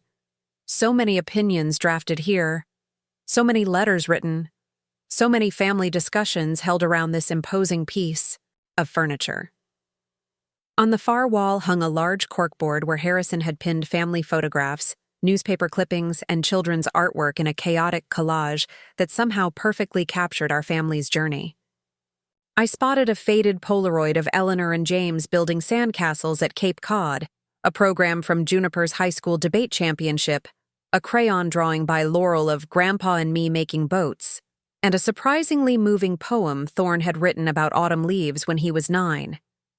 The central photograph, larger than the others, showed Harrison and me on our wedding day. Not the formal portrait that hung in the main hall, but a candid shot taken moments after the ceremony. We were laughing, my head thrown back in uninhibited joy. Harrison looking at me as if I were the only person in the world. It was the essence of our marriage captured in a single frame, mutual respect, profound friendship, and a love that had only deepened with each passing year. I wish you were here to advise me, old friend, I murmured to the empty room. You always knew when I was being too harsh or too lenient. The silence that answered held no particular wisdom, but the familiar surroundings provided their own comfort. Harrison and I had always approached parenting, and later grandparenting, as a unified front with complementary strengths. I brought clarity and principle. He brought warmth and perspective. Together, we had raised 2 capable, if sometimes misguided, children. But our grandchildren had grown up differently. in fragmented time with us, with parents who increasingly viewed the family legacy as a financial resource rather than a set of values to uphold. Perhaps that disconnection had contributed to yesterday's painful revelations. My phone chimed with an incoming text message, pulling me from my reflections. It was from Eleanor, called 4 times. Need to discuss trust changes immediately. Video call in 30 min? I sighed, knowing this conversation couldn't be postponed indefinitely. Fine, I texted back. I'll be in my study. Eleanor had never been one for patient waiting. Sure enough, my laptop chimed with an incoming video call exactly 28 minutes later. I accepted, and my daughter's face filled the screen, her London apartment visible in the background, all sleek minimalism and carefully curated art, as unlike the warm clutter of Blackwood Manor as possible. "Mom," she began without preamble. "What on earth are you doing? Juniper just called me in tears." I raised an eyebrow skeptically. Juniper? In tears? I find that difficult to believe. "Well, as close to tears as Juniper gets," Eleanor amended. "She's devastated by what you've done." "Is she?" I countered. "Because she left here this afternoon with her head held high and a very creative alternative arrangement that satisfied both of us." This clearly caught Eleanor off guard. "What arrangement?" "That's between Juniper and me," I said. "But suffice it to say, she's found a path forward that honors her autonomy while addressing my concerns about character development." Eleanor's expression shifted from indignation to calculation. "So you're not actually enforcing these ridiculous conditions for her?" "I'm enforcing equivalent but personalized conditions," I clarified. Juniper demonstrated both the initiative and maturity to propose a meaningful alternative. She wasn't simply rejecting accountability, she was designing a better framework for it. "And what about Laurel and Thorne?" Eleanor pressed. "Are they getting the same special treatment?" "Laurel has chosen to accept the original conditions," I said. "In fact, she's decided to stay here at the manor for an extended period, to reconnect with family values and explore potential career paths that align with her authentic interests." Eleanor's eyes widened in surprise. "Laurel's staying with you? Voluntarily?" "Yes," I confirmed. "It was her suggestion, not mine. I believe she's had something of an epiphany about the emptiness of her current lifestyle." "And Thorne?" I hesitated, choosing my words carefully. "Thorne needs time to process in his own way. He's rejected the conditions, which is his prerogative. I've provided him with temporary financial support, not from the trust, while he determines his path forward." Eleanor leaned closer to the camera, her voice dropping though we were the only people in our respective locations. "Mom, what prompted all this? The trust funds have been set up for decades. Why change things now, so suddenly?"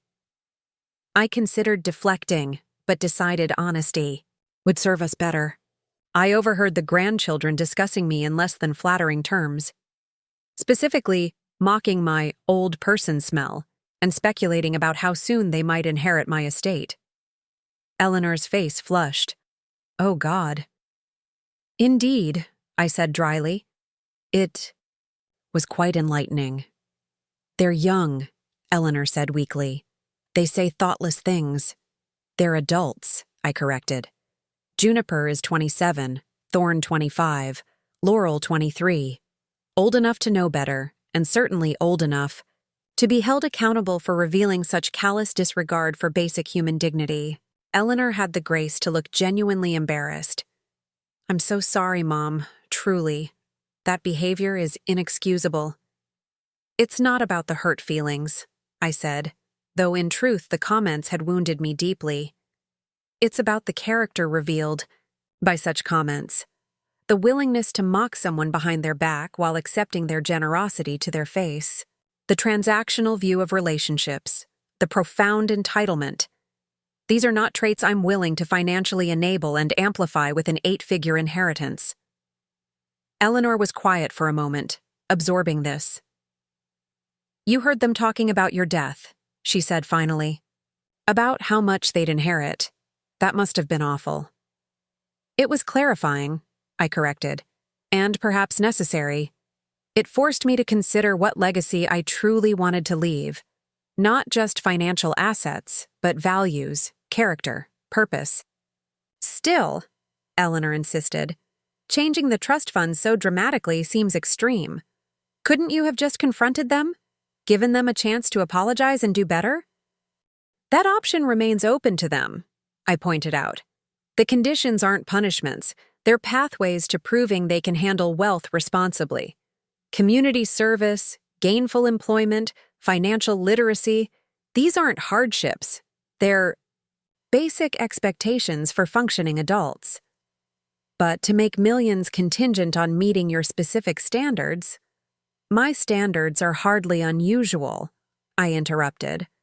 Most people work for decades, contribute to their communities, and learn to manage their resources without the guarantee of a trust fund.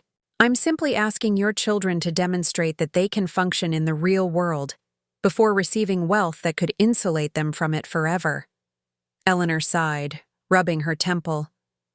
You know this affects James and me too.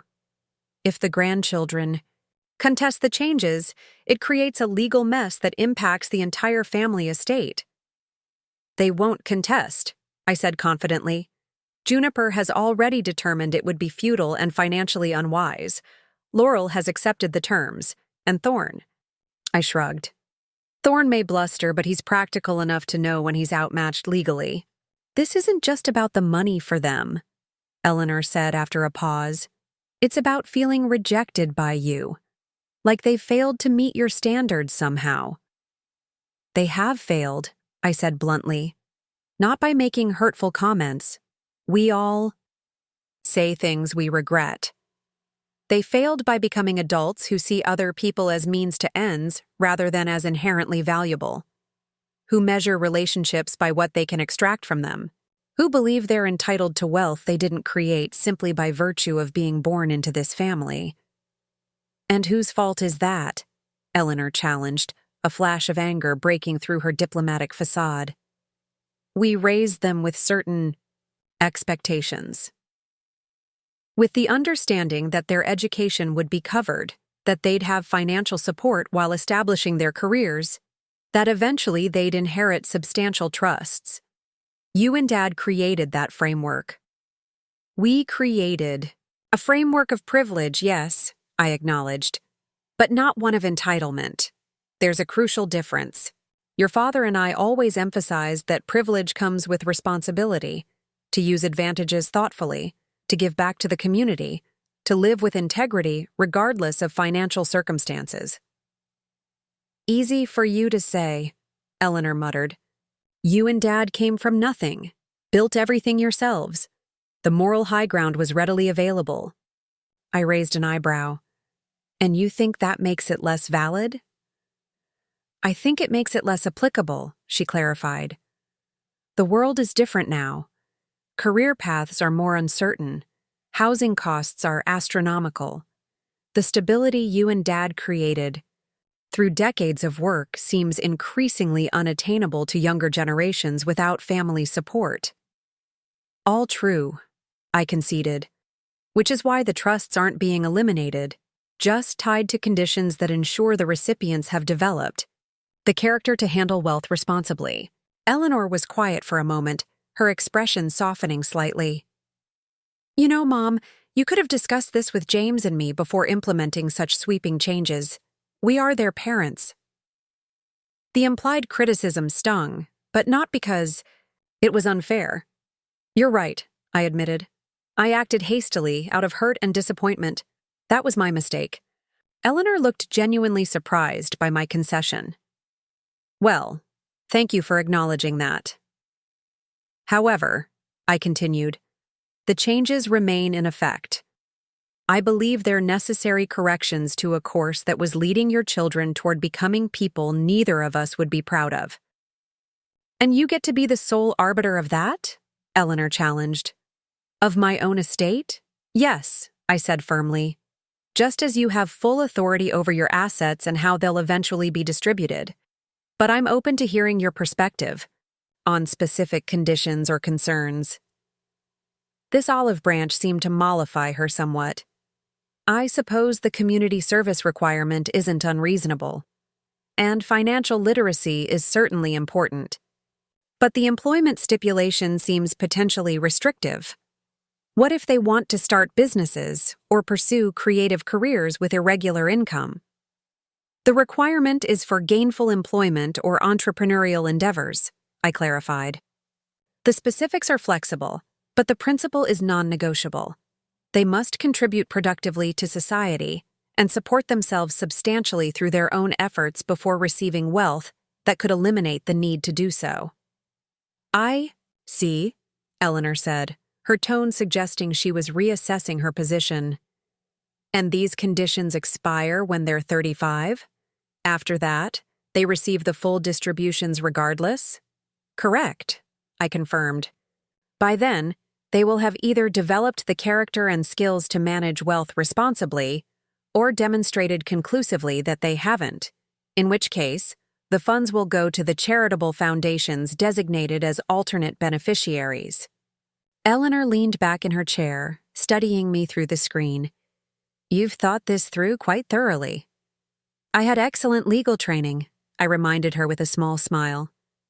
Yes, well, she sighed. I still wish you'd consulted us first, but I understand your reasoning. And frankly, after hearing what they said about you, she shook her head. Perhaps this wake-up call was necessary.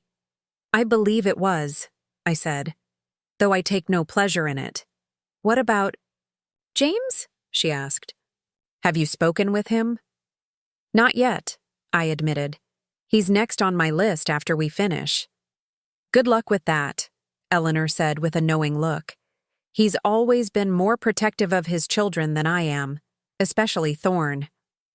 I'm aware, I said dryly, but James also understands consequences better than most. He'll come around. Our conversation wound down with promises to keep each other updated and a tentative plan for Eleanor to visit during the holidays, something she hadn't done in 2 years. As we said our goodbyes, I noticed a subtle shift in her manner, a new respect perhaps, or simply the recognition that I remained my own person with my own authority, not just an aging parent to be managed and eventually inherited from. After ending the call, I sat for a moment in the gathering dusk, considering the conversation. Eleanor's perspective had merit. I should have consulted her and James before making such significant changes, yet her eventual acceptance suggested that, despite her initial reaction, she recognized the underlying issues as clearly as I did. My phone rang again almost immediately. James, right on schedule. Hello, son, I answered. Mom, James began without preamble, his voice tight with controlled anger. What the hell is going on? Thorne just called me completely distraught. Something about you changing the trusts because of some overheard conversation? I sighed inwardly. Where Eleanor was diplomatic and strategic, James was emotional and protective, especially of Thorne, with whom he shared a temperamental similarity. Yes, I confirmed. I made changes to the trust disbursements based on concerning behavior I witnessed from your children. So you're punishing them for what? Some rude comments? Kids say thoughtless things all the time. They're not kids, James, I interrupted. They're adults who were discussing how soon I might die so they could access their inheritance. Adults who referred to me as having old person smell and laughed about how difficult it was to hug me without gagging. There was a brief silence on the line. Oh. Yes, oh indeed, I said. That's inexcusable, James admitted, his tone shifting. I'm sorry they said those things, truly. But changing their entire financial future over it seems extreme. Couldn't you have just confronted them? Given them a chance to apologize? I felt a wave of déjà vu, having just had this exact exchange with Eleanor. The trust modifications aren't punishments, James. They're corrective measures to ensure your children develop the character and capabilities to handle significant wealth responsibly. By forcing them into community service and jobs they might not want? He challenged. By creating conditions that reflect the values this family has always stood for, I countered. Service to others, meaningful work, financial responsibility, self-reliance, the same values your father and I tried to instill in you and Eleanor. That's not fair, James protested. We've tried to teach them those values too. Perhaps, I allowed, but the evidence suggests those lessons haven't taken root as deeply as we might have hoped. Another silence, longer this time. Thorne said you made him leave, that he's cut off. Thorne chose to leave after destroying one of your father's antique lamps, I clarified, and he's not cut off. I've provided him with 6 months of living expenses from my personal funds while he decides whether to accept the trust conditions. He broke Dad's lamp? James sounded genuinely shocked. The Tiffany from Grandma Everly? The very one, I confirmed, though Mrs. Hudson assures me it can be restored. That's not like him, James said, though his tone suggested he wasn't entirely convinced of his own statement. Isn't it? I challenged gently. Thorne has always expressed his feelings through dramatic gestures. The only difference is that this time, there were actual consequences. James sighed heavily. I don't know what to do with him sometimes. Mom, he's so talented, so sensitive, but he can't seem to find his place in the world. Every time I think he's getting on track, something happens and he's back to square one. Perhaps because we've always cushioned his falls, I suggested, made excuses for his behavior, provided financial safety nets that removed any real incentive to persist through challenges. You think I've been too soft on him, James said, a defensive edge creeping back into his voice. I think we all have, I corrected. Myself included. We've confused support with enablement. There's a crucial difference. So, this is tough love? Cut him off financially until he meets your standards of proper behavior? Not cut off, I repeated patiently. Conditional. And yes, I suppose it is a form of tough love. Setting boundaries and expectations rather than continuing to fund a lifestyle that's clearly not leading him toward fulfillment or maturity. James was quiet again, processing. When he spoke, his voice had softened. He said you mentioned the boats, the ones he and Dad made together. I did, I confirmed. I reminded him that your father kept every single one, even the earliest, clumsiest attempts, that he believed in Thorne's potential long after Thorne stopped believing in himself. That, James cleared his throat, that was good of you to say. Thorne needs to be reminded of who he was before all the posturing and cynicism took over. I agree, I said, surprised and pleased by this moment of alignment, which is precisely why I structured the trust conditions as I did, to create a path back to that authentic self, the one capable of genuine connection and contribution. I still think you should have talked to us first, James said, though the fight had gone out of his voice. These changes affect our entire family structure. You're right, I acknowledged. I acted hastily, out of hurt and concern. I should have consulted you and Eleanor before implementing such significant changes. Well, James said, clearly taken aback by my ready admission. Yes. Thank you for acknowledging that. However, I continued, I stand by the substance of the changes. They were necessary and, I believe, ultimately beneficial for your children's development. James sighed again. You always did have to have the last word in an argument. A professional hazard of decades on the bench, I said lightly. But in this case, I'm speaking as a grandmother concerned about her grandchildren's characters, not a judge issuing a ruling. Fair enough, James conceded. What about Laurel? Eleanor texted that she's staying with you? Yes, I confirmed. She's decided to take some time to explore her genuine interests and reconnect with family values. It was entirely her idea, and I'm cautiously optimistic about the direction she's heading. Huh, James said, sounding intrigued. That's unexpected. Good for her. Indeed, I agreed.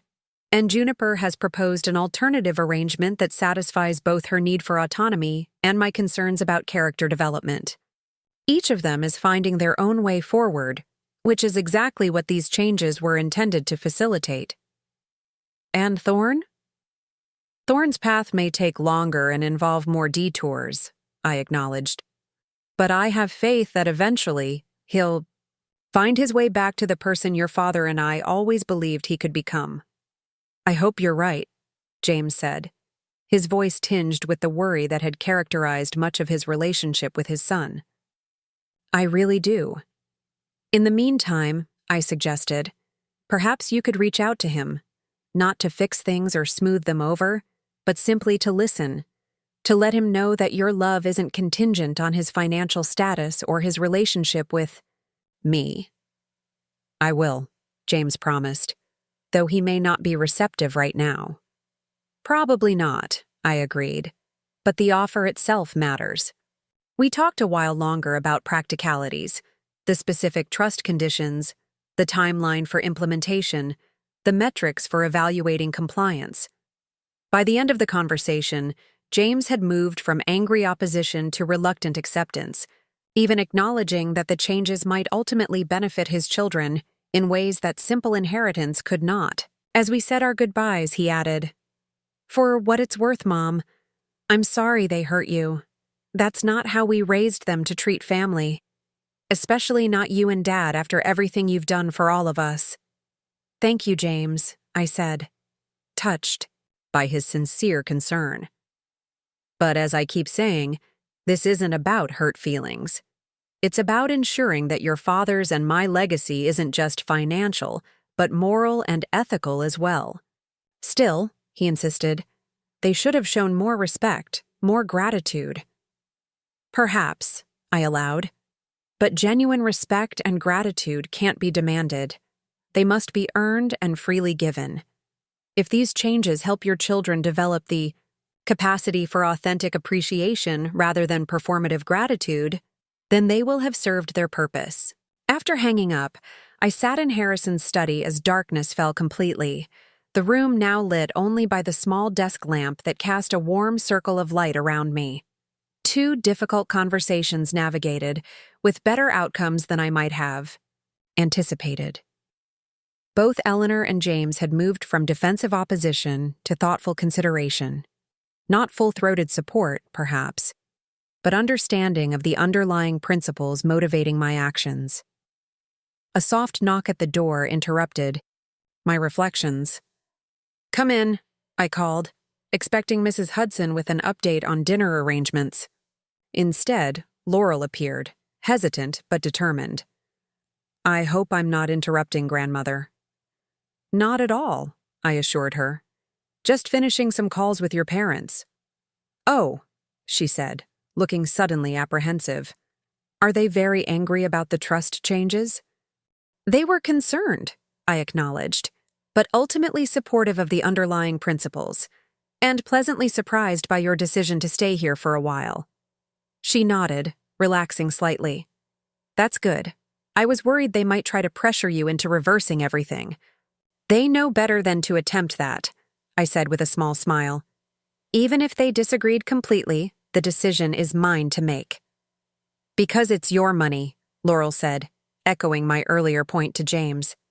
"Because it's my responsibility," I corrected gently. Money is never just money, Laurel. It's potential, for growth or corruption, for service or selfishness, for freedom or bondage. How we acquire it, how we use it, and how we pass it on speaks volumes about our character and values. She considered this thoughtfully. I never really thought about it that way before. Money was just there. Something we had because we were Blackwoods. "A common misconception," I said, "but one that these trust modifications are designed to address." Laurel nodded again, then seemed to remember her original purpose for seeking me out. "Mrs. Hudson sent me to tell you dinner will be ready in 20 minutes, and also—" She hesitated, then continued in a rush. "I found something while I was helping clean up Thorne's room. I think you should see it." She handed me a folded piece of paper, creased and slightly crumpled as if it had been discarded and then retrieved. I opened it to find a sketch, clearly Thorne's work, as he'd inherited Harrison's talent for drawing. It showed me seated at my desk in this very study, my expression focused and serene as I reviewed documents. The detail was remarkable. The reading glasses perched on my nose, the particular way I tucked my hair behind my ear when concentrating, even the small scar on my left hand from a childhood accident. At the bottom, in Thorne's distinctive handwriting, was a single line. The judge at work, still intimidating after all these years. He left it crumpled by the wastebasket, Laurel explained. I don't think he meant for anyone to see it. I studied the drawing, noting the care taken with every line, the obvious time invested in capturing not just my likeness, but something of my essence as well.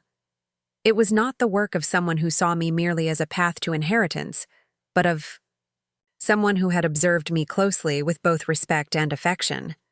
Thank you for showing me this, Laurel, I said, carefully refolding the paper. It's quite revealing. In a good way, I hope, she said, watching me closely. Yes, I confirmed, in a very good way indeed. 3 months passed with remarkable swiftness. The summer heat gave way to autumn's crisp embrace, painting Blackwood Manor's extensive grounds in brilliant shades of amber and crimson. The gardens transformed under nature's artistic hand, and with them, subtle transformations occurred within the manor's walls as well. Laurel had indeed stayed, settling into the East Wing guest suite as if it had always been meant for her. Each morning she rose early to join Mr. Finch in the gardens, wearing mud-stained jeans and oversized flannel shirts that would have horrified her fashion-conscious former self. Her hands, once meticulously manicured, now bore the honorable calluses of meaningful labor. She had enrolled in a local horticulture program, focusing on rare plant conservation and sustainable gardening practices, a decision that had initially surprised her parents, but now garnered their cautious support. With my permission, she had converted the manor's unused sunroom into a propagation space for endangered native plant species, including a particular variety of woodland orchid that had nearly vanished from New England's forests. When she spoke about her work, her face illuminated with a passion I had never seen in her before, not for designer handbags or exclusive social events, but for preserving something genuinely irreplaceable. Juniper had been true to her word, sending me detailed quarterly reports, not just of her financial management, but also of her expanding pro bono work with elderly clients facing housing discrimination and predatory financial practices. Her writing in these reports started formally, almost clinically detached, but gradually revealed more personal reflections. Her frustration with a legal system that often failed to protect its most vulnerable citizens, her satisfaction in securing a favorable ruling for an elderly veteran facing eviction, her growing mentorship of a first-generation law student from rural Appalachia. Most surprisingly, she had actually visited for a weekend in early October, just the two of us as agreed. Our initial interactions were stiff and cautious, laden with decades of unspoken expectations and comparisons.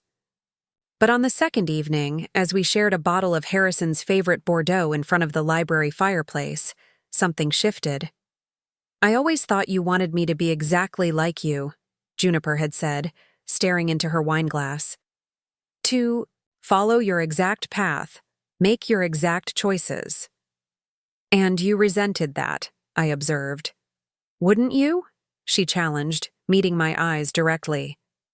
To feel like nothing you achieve is ever really yours? That you're just recreating someone else's life? I never wanted that for you, I said quietly. I wanted you to find your own path with the advantages I never had.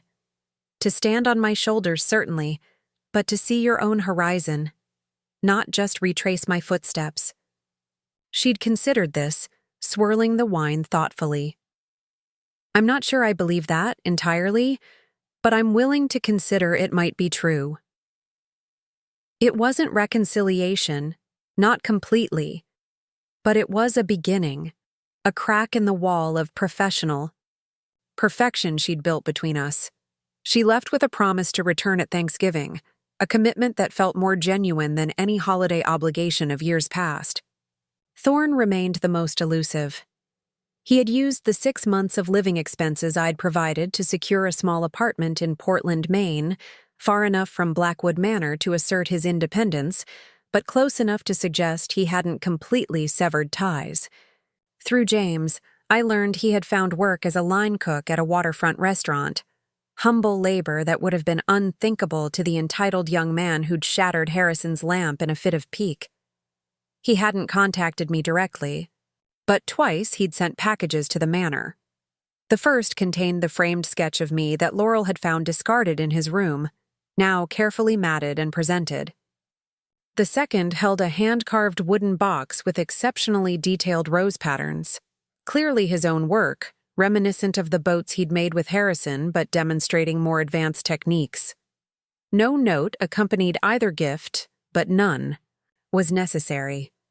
They spoke volumes about regret, effort, and tentative reconciliation. On this particular October evening, as twilight descended over the manor grounds, I sat in my study reviewing applications for the legal scholarship fund Harrison, and I had established decades earlier. Mrs. Hudson entered with a tea tray, her timing as impeccable as always. "Perfect, Ida," I said gratefully. My eyes needed a break from these essays.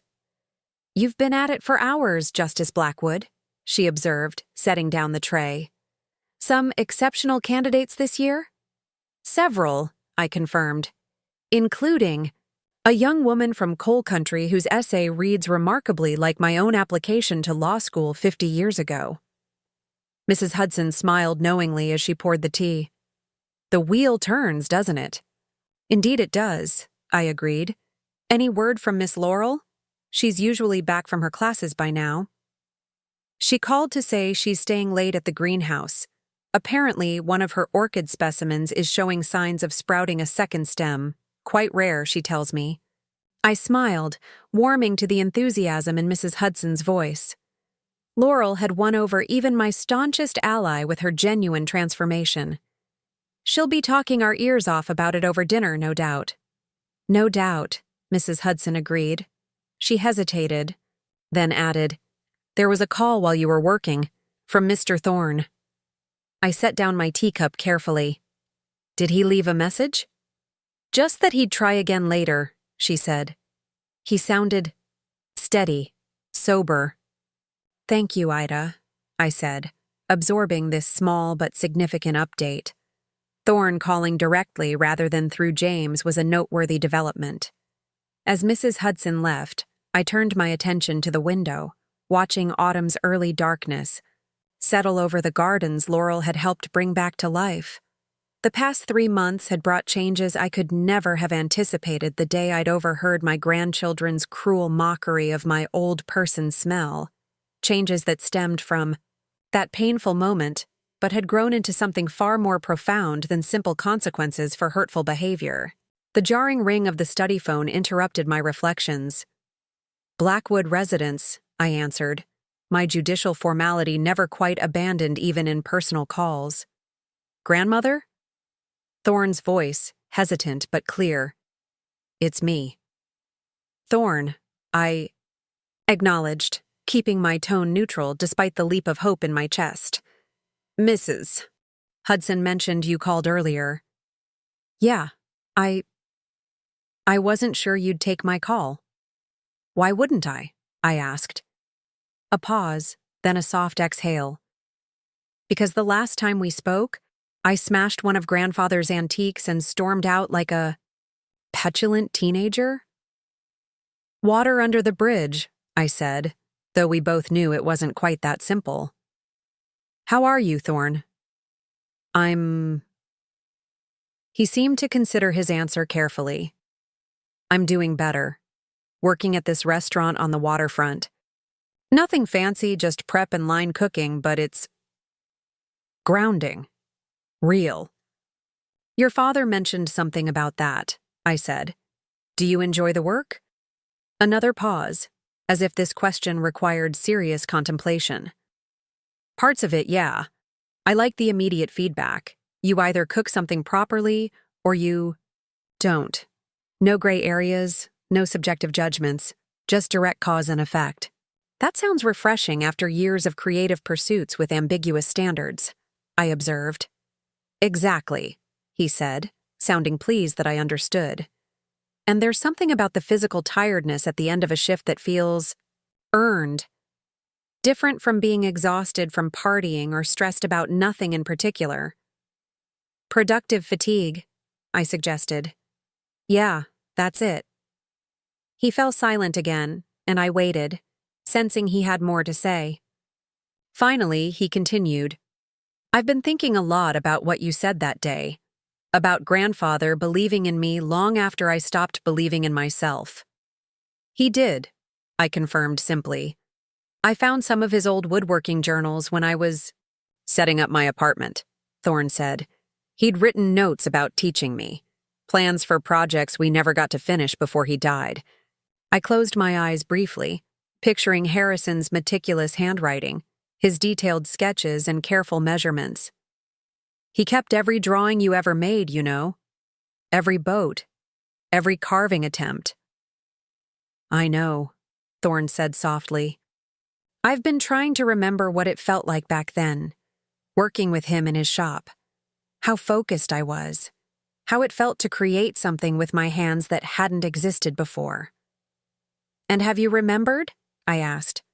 Sometimes, he admitted. I've been carving again. Small things at first, but lately more complex pieces. It helps. Quiet my mind. Makes me feel connected to him somehow. The wooden box you sent, I said. It's exquisite, Thorne. Your grandfather would have been immensely proud. Thanks, he said, his voice catching slightly. That means a lot. We were both quiet for a moment, the phone line humming with unspoken emotions. Then Thorne cleared his throat. Actually, that's partly why I'm calling. I've been commissioned to create a set of handcrafted serving boards for the restaurant, my first paid woodworking job. The owner saw some pieces I was working on during breaks.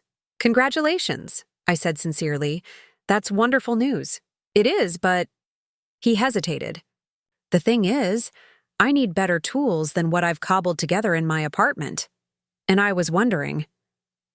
If you could use your grandfather's workshop, I finished for him. Yeah, he confirmed. I know it's a lot to ask after everything, but his tools are just sitting there and... The workshop is yours whenever you want it, Thorne, I said. It always has been. Your grandfather intended it that way. Really? The surprise in his voice made my heart ache. Had he truly believed I would deny him this connection to Harrison? Really, I assured him. In fact, I've had Mr. Finch maintaining the equipment monthly, keeping everything oiled and in working order. Just in case. Just in case I came back, he said, understanding. Just in case you found your way back to yourself, I corrected. Gently. Which, it seems, you have begun to do. Another silence, this one thick with emotion. Thank you, he said finally. I don't deserve your faith in me. It's not about deserving, Thorne. It's about recognizing potential and providing the conditions for it to flourish, which, you might recall, was the entire point of the trust modifications. He laughed softly, the sound startling in its genuineness. Touché, Your Honor. Always. The strategist. So when might we expect you? I asked, moving past the moment of vulnerability to practical matters. This weekend? He suggested tentatively. I have Saturday and Sunday off. I could drive down Friday night after my shift. If that works for you? That works perfectly, I said. Laurel will be here as well. She's been living at the manor these past months, working on a horticulture project. So I heard, Thorne said. Dad mentioned she's gone full Earth Mother. Plants and dirt and saving endangered species or something. She's found her passion, I said simply. As it seems you may be finding yours. Maybe, he acknowledged. It's early days yet. Everything worthwhile begins with maybe, I observed. After we said our goodbyes, I sat with the phone in my hand for several moments, absorbing the unexpected turn of events. Thorne coming to the manor voluntarily, reconnecting with Harrison's workshop, pursuing creative work that had meaning beyond monetary value. These were developments I wouldn't have dared hope for 3 months ago. My reverie was interrupted by Laurel bursting into the study, her cheeks flushed with excitement and a smudge of potting soil gracing her forehead. "Grandmother, you won't believe what happened with the Cypripedium reginae seedlings. 2 of them have developed double shoots, which Dr. Abernathy says happens in less than 3% of propagation attempts." I smiled at her enthusiasm, so genuine and unaffected compared to the polished performance of interest she would have given just months ago. "That's wonderful news, Laurel," though I confess the botanical significance escapes me somewhat.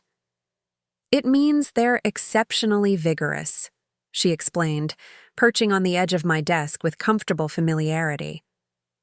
"More likely to survive transplantation to wild habitats. We could potentially help re-establish colonies that have been extinct for decades." "A worthy legacy," I observed. "Exactly," she beamed. "Oh, and the Conservation Trust called. They've approved my grant proposal for expanding the greenhouse facilities. It's not a huge amount, but enough to get started with the expansion plans." "Congratulations," I said warmly. "You've worked hard for that recognition." "I couldn't have done it without you letting me convert the sunroom," she acknowledged, "or letting me stay here all these months." "You've more than earned your place," I assured her. "Your contribution to the manor has been substantial. Not just the gardening work, but the energy you've brought back to these old rooms." Laurel smiled, absently tucking a strand of hair behind her ear, seemingly untroubled by the dirt under her fingernails, a detail that would have horrified her former self. "It's funny how things work out, isn't it? 3 months ago, I was devastated about the trust changes.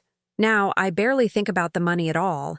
There's so much more importance in the work itself." "The money was never the true inheritance," I said. "It was always the values, the purpose, the capacity for meaningful contribution." "I think I finally understand that," she said thoughtfully. "Speaking of family, have you heard from Juniper?" "Lately? She promised to call me about Thanksgiving plans but hasn't gotten back to me." "She's in trial this week," I explained. "A pro bono case for an elderly client facing eviction. But she's confirmed she'll be here for Thanksgiving. Just sent me her flight information yesterday." "That's good," Laurel said. "It would be nice to have everyone together again. Well, almost everyone." Her expression dimmed slightly, thinking of Thorne. "Actually," I said, unable to suppress a small smile, "I just got off the phone with your brother. He's coming this weekend to use your grandfather's workshop. He's received a woodworking commission from the restaurant where he works." Laurel's eyes widened. "Thorne is coming here? Voluntarily? And he's actually working, like, with his hands and everything?" "Indeed," I confirmed. "Life is full of surprises." "That's... wow," she said, genuinely stunned. "I didn't think he'd set foot in this house again after the lamp incident." "People can change when given the right motivations," I observed. "Speaking of which, how is your community service commitment progressing?" Laurel had chosen to fulfill her trust conditions by developing educational programs for underprivileged children at the botanical gardens associated with her horticulture program, work that had quickly become a passion rather than an obligation. "Amazing," she said enthusiastically. "We've got 30 kids from the Northside housing projects coming twice weekly now. You should see them, Grandmother. Some of these children have never grown anything before, never seen a seed sprout because of their care. The look on their faces when they harvest their first radishes or carrots." She shook her head, wonder in her expression. "It's the best thing I've ever done." "I'd love to visit the program sometime," I said, "if that wouldn't disrupt things." "Are you kidding? The kids would be thrilled," Laurel said. "Especially if you wore your judge robes. They're fascinated by anyone with an interesting job. Most of them only see limited options in their neighborhoods." "Consider it done," I said, touched by her immediate inclusion rather than embarrassment at the prospect of her grandmother visiting. "Perhaps next week?" "Perfect," she agreed, standing and brushing potting soil from her jeans. "I should clean up before dinner. Mrs. Hudson said something about pot roast tonight." After she left, I turned back to the scholarship applications, though my mind kept drifting to the unexpected developments of the day. Thorne returning to the manor and Harrison's workshop. Laurel finding purpose in conservation and education. Juniper honoring our agreement and planning her Thanksgiving visit. 3 months ago, I had acted from a place of hurt and concern, changing the trust conditions in response to overheard cruelty. I had hoped, of course, that the modified terms would encourage my grandchildren to develop stronger characters and more meaningful lives. But even in my most optimistic moments, I hadn't anticipated such profound transformations in such a relatively short time. The dinner bell chimed softly, calling me to the dining room where Laurel and Mrs. Hudson would be waiting. As I gathered my papers and prepared to join them, my phone chimed with an incoming text message. It was from Eleanor. "Just heard from James about Thorne's visit this weekend. Thinking I might come for Thanksgiving after all if the invitation still stands. Miss you, Mom." I smiled to myself, adding this unexpected olive branch to the day's collection of small miracles. "Always welcome," I texted back. "The door is open whenever you're ready to walk through it." As I made my way to dinner, I passed Harrison's portrait in the main hall. For a moment, I paused before it, studying the familiar features rendered in oil and canvas. "You were right, old friend," I murmured to the painting. "Sometimes the most valuable gifts are the ones that challenge rather than comfort." The portrait offered no response, of course, but I could almost hear Harrison's deep chuckle, could almost see the knowing twinkle in his eyes. He had always believed in setting high standards and expecting people to rise to meet them, not from rigidity or control, but from profound faith in human capacity for growth and redemption. In the dining room, Laurel was already seated, her freshly washed hair still damp, animated as she described her day's botanical discoveries to a patiently attentive Mrs. Hudson. The room felt warm, alive in a way it hadn't since Harrison's passing. Not just occupied, but inhabited with purpose and genuine presence. "Sorry I'm late," I said, taking my seat at the head of the table. "A few last-minute communications." "Everything all right?" Laurel asked, passing the bread basket. "More than all right," I assured her. "Just family matters falling into place." As Mrs. Hudson served the pot roast, Harrison's favorite meal, I surveyed the scene before me with quiet satisfaction. The trust modifications had been a gamble, one that could have backfired spectacularly.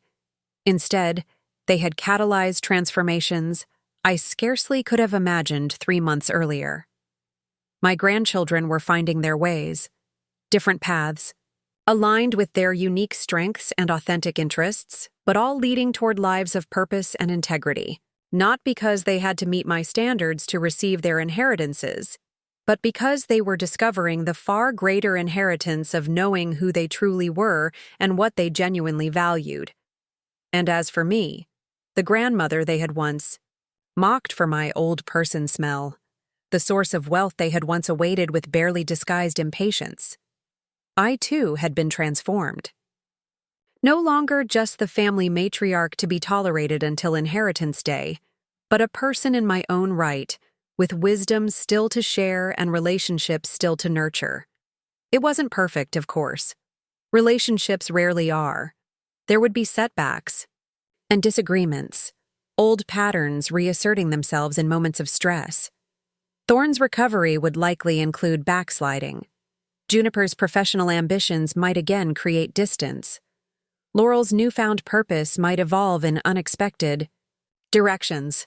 But we had found our way back to the essential truth that had always been the foundation of Blackwood Manor, that a family's true wealth lies not in its bank accounts or trust funds, but in its capacity to grow together through challenge and change, to hold each other accountable with both firmness and compassion, and to recognize that the most valuable inheritance is not what we are given, but what we earn through our own choices and efforts.